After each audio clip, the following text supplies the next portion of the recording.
നമസ്കാരം. ഏതം ഫ്ലിക്കിൻ്റെ ഏറ്റവും പുതിയ വീഡിയോയിലേക്ക് മാന്യ പ്രേക്ഷകർക്ക് സ്വാഗതം. ഇന്ന് നമ്മൾ പറയാൻ പോകുന്നത് 2000 മുതൽ 2009 വരെയുള്ള 9 വർഷത്തിനുള്ളിൽ ഇറങ്ങി വലിയ ചരിത്രം സൃഷ്ടിച്ച വലിയ ഹിറ്റുകൾ മാത്രമായ സിനിമയെക്കുറിച്ചുള്ള ചെറിയൊരു ഡിസ്കഷനാണ് നമ്മൾ ഇന്ന് നോക്കുന്നത്. ഓർക്കുക, 2000 മുതൽ 2009 എന്ന് പറയുമ്പോൾ ഈ 9 വർഷത്തിനിടയ്ക്ക് ഒരുപാട് ഹിറ്റുകൾ ഉണ്ടായിട്ടുണ്ട്. എല്ലാ ഹിറ്റുകളും നമ്മൾ പരിശോധിക്കുന്നില്ല. വലിയ ഹിറ്റുകളായ ചരിത്രമായ കുറച്ച് സിനിമകളെ മാത്രമേ നമ്മൾ പരിഗണിക്കുന്നുള്ളൂ. ഏതായാലും എല്ലാവർക്കും വീഡിയോയിലേക്ക് ഒരിക്കൽ കൂടി സ്വാഗതം. ചെറിയ റിക്വസ്റ്റ് ഉള്ള പ്രിയപ്പെട്ടവരെ, നമ്മുടെ ചാനൽ കുറച്ച് പേര് കാണുന്നു എന്നുള്ളത് വളരെയധികം സന്തോഷമുണ്ട്. പക്ഷേ സബ് വളരെ കുറവാണ്. നമ്മൾ ചെക്ക് ചെയ്യുന്ന സമയത്ത് 96% ആളുകളും നമ്മളെ വീഡിയോ സബ് ചെയ്യാതെ കാണുന്നവരാണ് എന്നുള്ളൊരു ദുഃഖം കൂടി ഈ അവസരത്തിൽ നിങ്ങളുമായി ഞാൻ പങ്കുവെക്കുകയാണ്. എന്തായാലും സബ്സ്ക്രൈബ് ചെയ്യാത്ത പ്രിയപ്പെട്ടവരെ ഇപ്പോൾ തന്നെ നിങ്ങൾ സബ്സ്ക്രൈബ് ചെയ്യണം. ആദ്യമായിട്ട് ഈ ചാനൽ കാണുന്നവരും ഇപ്പോൾ തന്നെ സബ്സ്ക്രൈബ് ചെയ്ത് എന്നെപ്പോലെ സാധാരണ ഒരു യൂട്യൂബർക്ക് മുന്നോട്ട് പോകാൻ നിങ്ങളുടെ പിന്തുണ വളരെ അത്യാവശ്യമാണ്. അതുകൊണ്ട് നിങ്ങൾ കൈവിടില്ല എന്ന പ്രതീക്ഷയോടെ ഒരിക്കൽ കൂടി നിങ്ങളോട് ഞാൻ പറയുന്നു, ദയവായി സബ്സ്ക്രൈബ് ചെയ്യുക. എന്തായാലും നമുക്ക് വീഡിയോ കിടക്കാം. 2000 മുതൽ 2009 വരെയുള്ള കാലഘട്ടങ്ങളിൽ ആദ്യ ഹിറ്റായി വരുന്നത് നരസിംഹം എന്ന ചിത്രമാണ്. ഈ ചിത്രത്തിന് ഒരുപാട് പ്രത്യേകതകളുണ്ട്. ഇന്ന് മലയാള സിനിമയിലെ ഒരു ബ്രാൻഡായ ആശീർവാദ് സിനിമാസിന്റെ പ്രൊഡക്ഷൻ കമ്പനി സ്റ്റാർട്ട് ചെയ്യുന്നത് ഈ ചിത്രത്തിലൂടെയാണ്. മമ്മൂട്ടി, മോഹൻലാൽ എന്നീ മലയാളത്തിലെ ഏറ്റവും വലിയ താരങ്ങൾ ഈ സിനിമയിൽ ഒന്നിച്ച് അഭിനയിച്ചു എന്നുള്ളതാണ് ഈ സിനിമയുടെ മറ്റൊരു പ്രത്യേകത. ഗസ്റ്റ് റോളിലാണെങ്കിൽ പോലും ഉള്ള കുറച്ച് സമയം മമ്മൂട്ടി എന്ന നടൻ സ്ക്രീനിൽ വെട്ടിത്തിളങ്ങുകയായിരുന്നു. ഏതായാലും 2000 വർഷത്തിൽ ആദ്യത്തെ ഹിറ്റ് എന്ന് പറയുന്നത് നരസിംഹം എന്ന സിനിമയാണ്. ഷാജി കൈലാസ് സംവിധാനം ചെയ്ത ഈ ചിത്രം വലിയ രീതിയിലുള്ള വിജയമാണ് കേരള ബോക്സ് ഓഫീസിൽ നിന്ന് അന്നത്തെ കാലത്ത് നേടിയത്. രണ്ടാമത്തെ ചിത്രം എന്ന് പറയുന്നത് തെങ്കാശിപ്പട്ടണം എന്ന ചിത്രമാണ്. റാഫി മെക്കാട്ടിൻ സംവിധാനം ചെയ്ത ഈ ചിത്രം ലാൽ, സുരേഷ് ഗോപി എന്നീ 2 പേർ ലീഡിംഗ് റോൾ ചെയ്ത ചിത്രമാണ്. പോരാത്തതിന് ദിലീപ് സപ്പോർട്ടിംഗ് റോളായിട്ടും ഈ ചിത്രത്തിലുണ്ടായിരുന്നു. അക്കാലത്ത് വലിയ വിജയം നേടിയ ഏതാണ്ട് 200ഓളം ദിവസം തിയേറ്ററിൽ പ്രദർശിപ്പിച്ച ഈ സിനിമ വലിയ ചരിത്രമാണ് കേരള ബോക്സ് ഓഫീസിൽ ഉണ്ടാക്കിയത്. മൂന്നാമത്തെ സിനിമ എന്ന് പറയുന്നത് രാവണപ്രഭുവാണ്. ഈ ചിത്രം ഇറങ്ങുന്നതിന്റെ വർഷങ്ങൾക്ക് മുൻപേ IV ശശി സംവിധാനം ചെയ്ത് ഈ സിനിമയുടെ ആദ്യ ഭാഗം ദേവാസുരം എന്ന പേരിൽ കുറച്ച് വർഷങ്ങൾ മുമ്പ് ഇറങ്ങിയിരുന്നു. ഈ സിനിമ അന്നത്തെ കാലത്ത് ബോക്സ് ഓഫീസിൽ വലിയ ഹിറ്റായിരുന്നു. ദേവാസുരവും മംഗലശ്ശേരി നീലകണ്ഠനും ഭാനുമതിയെയും പെരിങ്ങോടനെയും ഒന്നും നമ്മൾ ഒരിക്കലും മറക്കില്ല എന്ന് തന്നെയാണ് എൻ്റെ വിശ്വാസം. എന്തായാലും അതിൻ്റെ രണ്ടാം ഭാഗം എന്ന നിലയ്ക്ക് 2000 കാലഘട്ടത്തിൽ ഇറങ്ങിയ ചിത്രമായിരുന്നു രാവണപ്രഭു. ഈ ചിത്രം സംവിധാനം ചെയ്തത് രഞ്ജിത്ത് ആയിരുന്നു. മോഹൻലാൽ ഡബിൾ റോളിൽ വന്ന ഈ ചിത്രം അക്കാലത്ത് വലിയൊരു വിജയമായിരുന്നു. മാത്രമല്ല, ഈ ചിത്രം ഇറങ്ങിയ സമയത്ത് ഇതിൻ്റെ ക്ലാസ് റിലീസായി വന്നൊരു ചിത്രമായിരുന്നു മമ്മൂട്ടി അഭിനയിച്ച രാക്ഷസ രാജാവ് എന്ന ചിത്രം. എന്തായാലും ഈ 2 ചിത്രവും ബോക്സ് ഓഫീസിൽ ഏറ്റുമുട്ടിയപ്പോൾ വിജയിച്ചത് രാവണപ്രഭു എന്ന ചിത്രമായിരുന്നു. 4ാമത്തെ ചിത്രമായി വരുന്നത് കാക്കക്കുയിൽ എന്ന ചിത്രമാണ്. പ്രിയദർശൻ സംവിധാനം ചെയ്ത ഈ ചിത്രം അന്നത്തെ കാലത്ത് ബോക്സ് ഓഫീസിൽ ഒരു കോമഡി എന്റർടൈൻ എന്ന നിലയ്ക്ക് വലിയ വിജയമായിരുന്നു ഉണ്ടാക്കിയിരുന്നത്. 5ാമത്തെ സിനിമ മീശ മാധവൻ എന്ന സിനിമയാണ്. 1000 സമയങ്ങളിൽ വിഷു കാലഘട്ടത്തിൽ തിയേറ്ററിലെത്തിയ ഈ ചിത്രം ഒരു അപ്രതീക്ഷിത വിജയമാണ് ബോക്സ് ഓഫീസിൽ നിന്ന് ഉണ്ടാക്കിയത്. ദിലീപ് എന്ന സൂപ്പർ സ്റ്റാർ ജനിക്കുന്നത് ഈ സിനിമയിലൂടെയാണ്.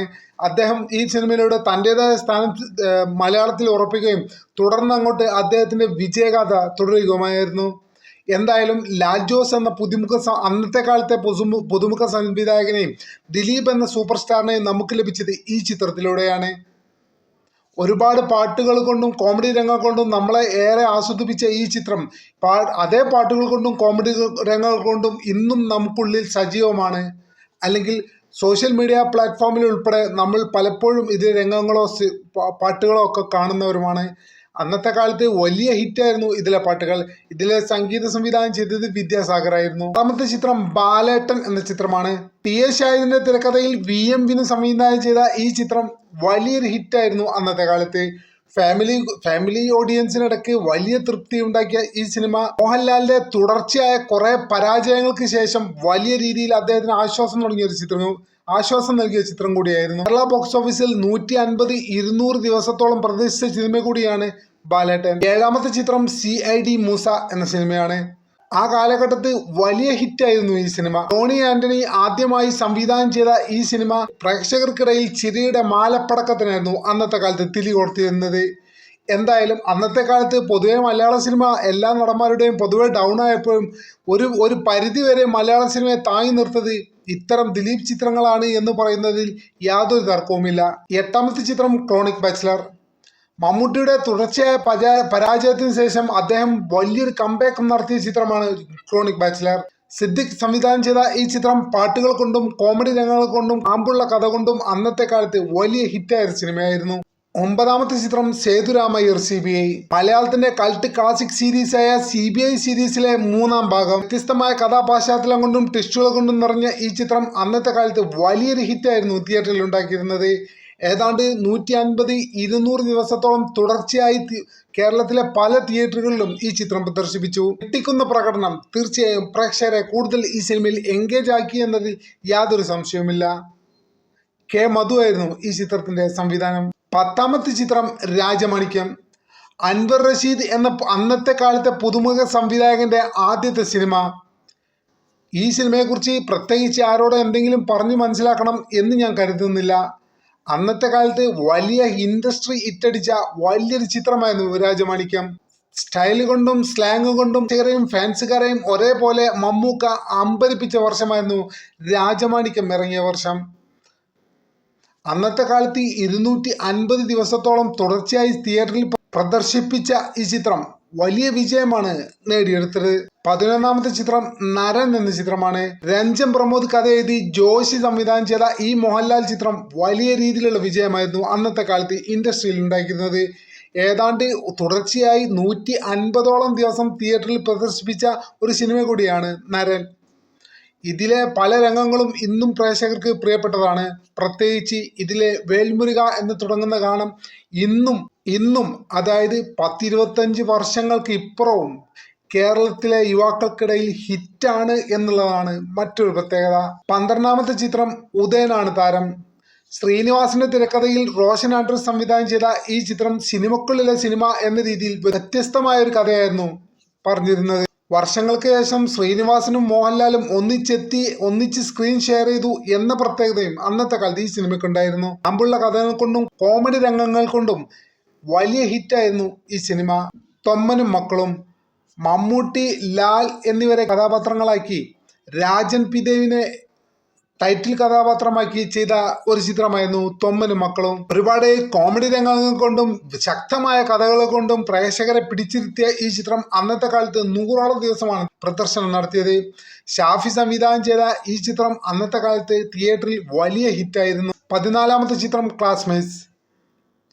മലയാളത്തിന്റെ ഒരു മൈൽ സ്റ്റോൺ ആണ് ഈ ചിത്രം എന്ന് നിസ്സംശയം പറയാം.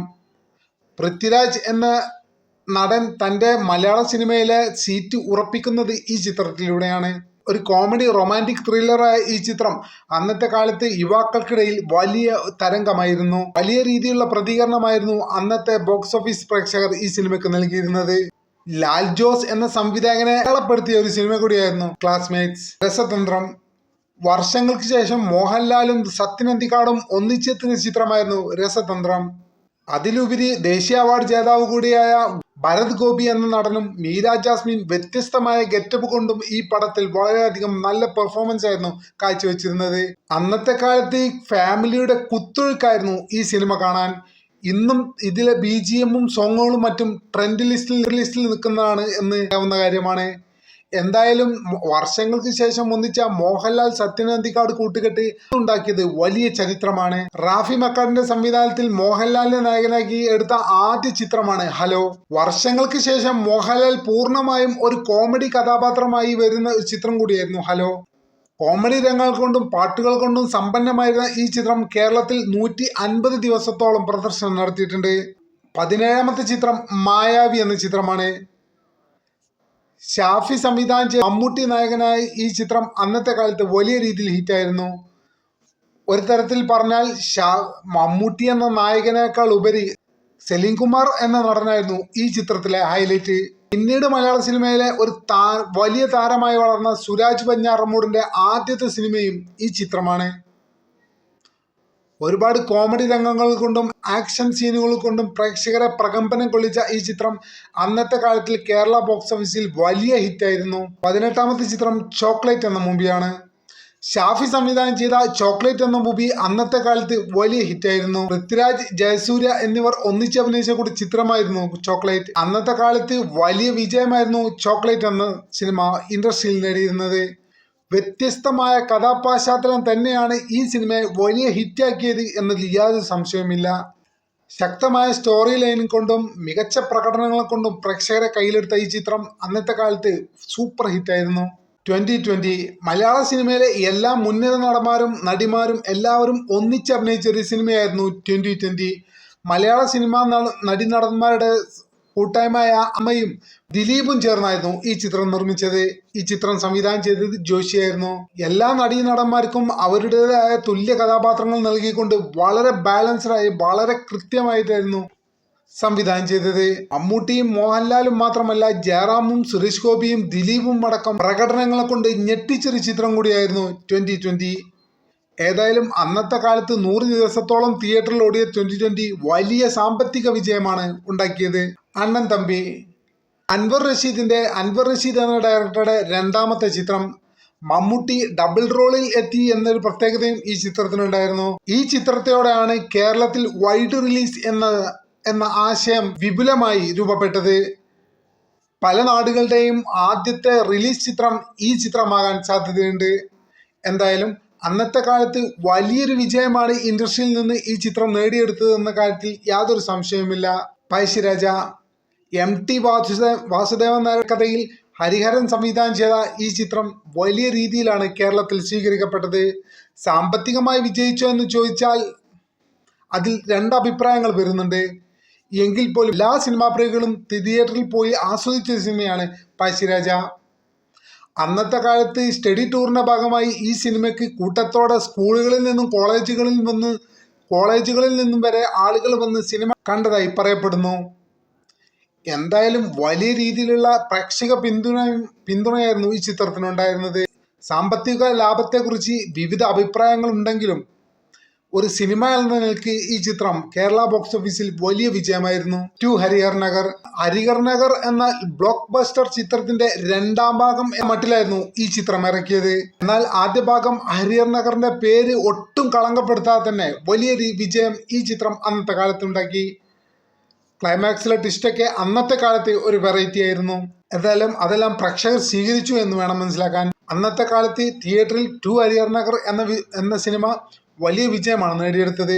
2000 മുതൽ 2009 വരെയുള്ള പ്രധാനപ്പെട്ട ചില വിജയ ചിത്രങ്ങളുടെ കാര്യങ്ങളാണ് നമ്മൾ ഇതുവരെ പറഞ്ഞത്. ഈ കാലഘട്ടം ഒബ്സർവ് ചെയ്താൽ മനസ്സിലാക്കാവുന്ന ഒരു കാര്യമാണ്. ഓഫീസിനെ മോഹൻലാൽ, മമ്മൂട്ടി എന്നീ 2 താരങ്ങൾ തന്നെ മുന്നോട്ട് നയിച്ചു. മാത്രമല്ല അവർക്കൊപ്പം ദിലീപ് എന്ന നടനും പൃഥ്വിരാജ് എന്ന നടനും ചേരുകയുണ്ടായി. ഈ കാലഘട്ടത്തിലായിരുന്നു ദിലീപിന്റെയും പൃഥ്വിരാജിന്റെയും വളർച്ചാ കാലഘട്ടം. ഒരുപാട് റിപ്പീറ്റ് വാല്യൂ ഉള്ള സിനിമകൾ ഇറങ്ങിയതും ഈ കാലഘട്ടത്തിലായിരുന്നു. ഇന്ന് നമുക്ക് പലർക്കും ഇഷ്ടപ്പെട്ട പല തമാശ രംഗങ്ങളും ഈ കാലഘട്ടത്തിൽ ഇറങ്ങിയ പല ചിത്രങ്ങളുടെയും ആയിരുന്നു. 2000 മുതൽ 2009 വരെയുള്ള കാലഘട്ടം ഒരുപാട് പരാജയങ്ങൾ ഉണ്ടായെങ്കിൽ പോലും മമ്മൂട്ടിയെ സംബന്ധിച്ച് അദ്ദേഹത്തിനായിരുന്നു ഏറ്റവും കൂടുതൽ നേട്ടമെന്ന് വ്യക്തിപരമായി ഒബ്സർവ് ചെയ്യുമ്പോൾ ഞാൻ മനസ്സിലാക്കുന്നത്. ചവറ് പോലെ കുറേ പടങ്ങളിൽ മോഹൻലാൽ അഭിനയിച്ചു എന്നത് വെച്ചാൽ വലിയ പരാജയങ്ങളും മോഹൻലാലിന് ഈ കാലഘട്ടത്തിൽ ഉണ്ടായിട്ടുണ്ട്. ബാലേട്ടൻ പോലെ വളരെ നല്ല സിനിമകളും ഈ സമയത്ത് മോഹൻലാലിൽ നിന്നുണ്ടായിട്ടുണ്ട്. അതുപോലെ ഹലോ പോലെ കോമഡി ചിത്രങ്ങളും ഉണ്ടായിട്ടുണ്ട്. എങ്കിലും ഈ കാലഘട്ടത്തിൽ 2000 മുതൽ 2009 വരെയുള്ള കാലഘട്ടത്തിൽ ഏറ്റവും മുന്നിട്ട് നിന്നത് ഒരു സംശയം വേണ്ട മമ്മൂട്ടി എന്ന നടൻ തന്നെയായിരുന്നു. ഏതായാലും തൽക്കാലത്തേക്ക് നമ്മൾ വീഡിയോ അവസാനിപ്പിക്കാൻ പോകുന്നു. പ്രേക്ഷകരെ ഒരു കാര്യം കൂടി ഞാൻ ഓർമ്മിപ്പിക്കുന്നു. ഞാൻ തുടക്കത്തിൽ പറഞ്ഞ ആളുകൾ സബ്സ്ക്രൈബ് ചെയ്യുന്നില്ല എന്നുള്ള എൻ്റെ വിഷമം ഒരിക്കൽ കൂടി ഞാൻ നിങ്ങളുമായി പങ്കുവെക്കാണ്. ദയവായി നിങ്ങൾ സബ്സ്ക്രൈബ് ചെയ്യുക. എന്നെപ്പോലെ വളരെ സാധാരണക്കാരനായ നിങ്ങളിൽ ഒരുവനായ ഒരാൾക്ക് മുന്നോട്ട് പോകാൻ നിങ്ങളുടെ ഓരോ സബ്സ്ക്രൈബും വളരെ അത്യാവശ്യമാണ്. അതുകൊണ്ട് പ്രിയമുള്ളവരെ ദയവായി സബ്സ്ക്രൈബ് ചെയ്യാൻ മറക്കരുത് എന്ന് വിനീതമായി ഞാൻ അപേക്ഷിക്കുന്നു. മറ്റൊരു വീഡിയോയുമായി വൈകാതെ തന്നെ കാണാമെന്ന പ്രതീക്ഷയോടെ നന്ദി, നമസ്കാരം.